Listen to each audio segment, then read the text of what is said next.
ఎస్సీల సంఖ్య పెరిగింది. 18 నుంచి 19% దళితుల సంఖ్య పెరిగింది కాబట్టి, ఓటు బ్యాంకు కీలకమైంది కాబట్టి వీరిని మనం వశపరుచుకోవాలి, లోపరుచుకోవాలి, మాయ మాటలు చెప్పి మనం వీరికి దగ్గర అవ్వాలి అనే ఒక ప్రయత్నం చేస్తున్నారు. దళిత సోదరులకు అందరికీ తెలుసు, వేటగాడు మైదానంలో నూకలు చల్లేది పక్షుల ఆకలి తెచ్చడానికి కాదు,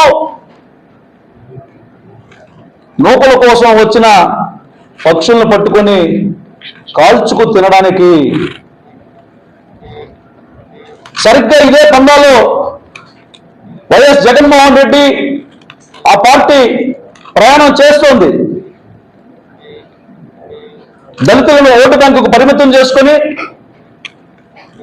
దళితులను బలహీనుల్ని వశపరుచుకొని అధికారంలోకి రావాలని కలగంటోంది.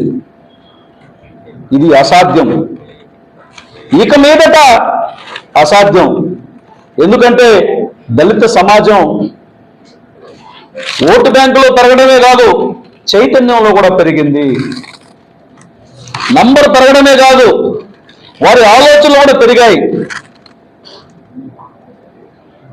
అంతేకాదు, మీలాంటి కుట్రని భగ్నం చేయగలిగినటువంటి, మీలాంటి ముసుగులని తీసివేయగలిగినటువంటి నాయకత్వం కూడా దళితుల్లో పెరిగిందన్నటువంటి విషయాన్ని గుర్తు చేస్తున్నా.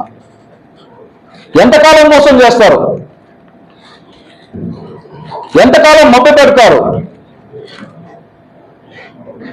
ఈ విషయాల్ని ఆంధ్రప్రదేశ్ ప్రజానీకం, ముఖ్యంగా దళిత ప్రజానీకం గుర్తుంచుకుందన్నటువంటి విషయాన్ని జగన్మోహన్ రెడ్డి గారికి గుర్తు చేస్తున్నాం.